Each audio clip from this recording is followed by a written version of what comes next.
There's a difference from praying for someone and warfaring against what is affecting someone. A lot of people are talking about praying for Wendy Williams. The first issue that I find with that is that most people that are praying for Wendy Williams are only praying for her because they want her to get better, to come back and do the thing that she was doing on her Wendy's talk show. Things that she did on that Wendy talk show was definitely something that God wouldn't approve of. She talked about, like a lot of people, or even on YouTube, Twitter, Instagram, all these different places, people are having commentary about other people, such as myself. However, the problem comes is when we are having commentary about someone or a situation and we're adding no benefit to it. The thing that Wendy did on her show had no benefit to mankind outside of entertainment and making them laugh. So when we're sitting there, and we're allowing someone to perform in that type of way, and we start idolizing that person, first of all, we're going against the word of God, because God said not to idolize anyone. And he also said not to join up with people who are doing wrongdoing. And when we do that, that person is not only wrong, but we're wrong, and then joining in that. So if people are going to be praying for her, they need to be praying for her to be able to get well. Also, there's people that said, oh, this is karma. This is her payback. After she had a video and she talked about, I think it's, I can't think of that lady name, begin with a T. I'll put it up here. But anyway, that her career went downhill.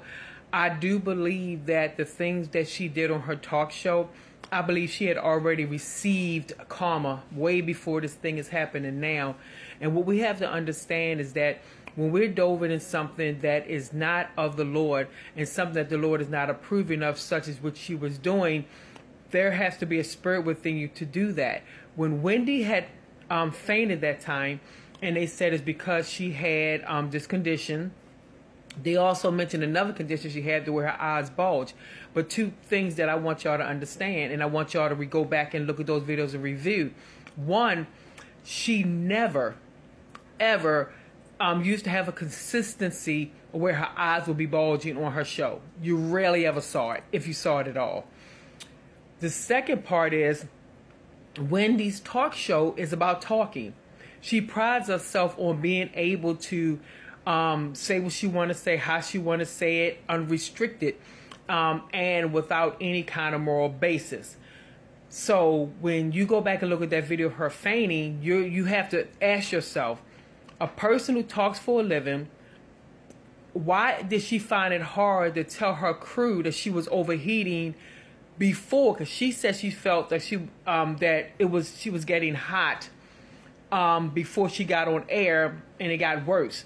So there was no dialogue, and then as you feel it coming on, you still has no dialogue.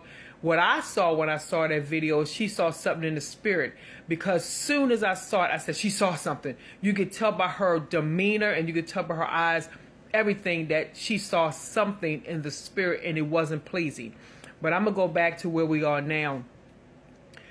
The thing that's going on with Wendy Williams, one of the things we have to understand is when we've been operating in a spirit that's ungodly, when the spirit doesn't have use of you anymore, the toll that it has taken on your body without you realizing it doesn't necessarily show the gratitude of it until that spirit departs. If you go and look online, mainly YouTube, and you research inmates or people that were arrested, their reactions and when they got life sentences, you can clearly see when the spirit leaves their body. Because first they're standing up there, they're bold, they're nonchalant, it look like they have no fear of anything. Once that sentence is read, you can literally see something drained from them.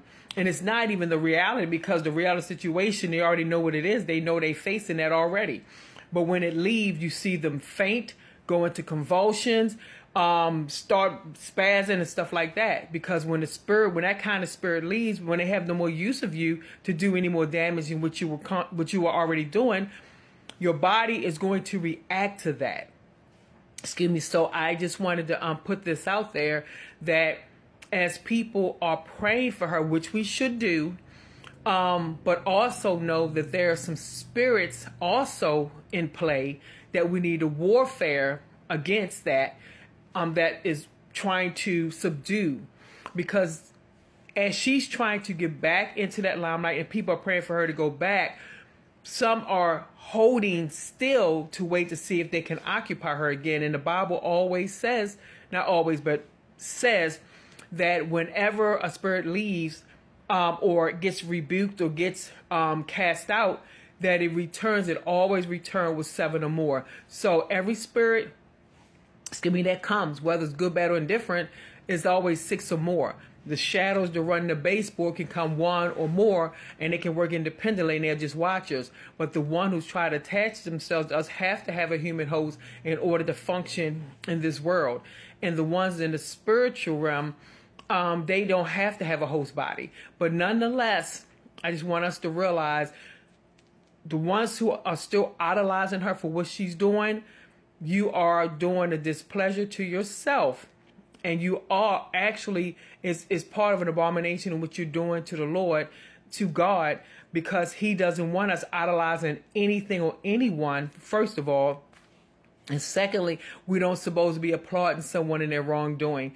A lot of times we get caught up, and I'm saying we as a group of people get caught up in, I know it's not everybody because it's not, me with a lot of this stuff, but get caught up in the entertainment of it all. I'm laughing, or this is exciting, or I'm bored and it's entertaining me, or whatever the case may be. But we need not let the imagery of others entertain us to a point that we pull ourselves out of the will of God simply because we want to be entertained.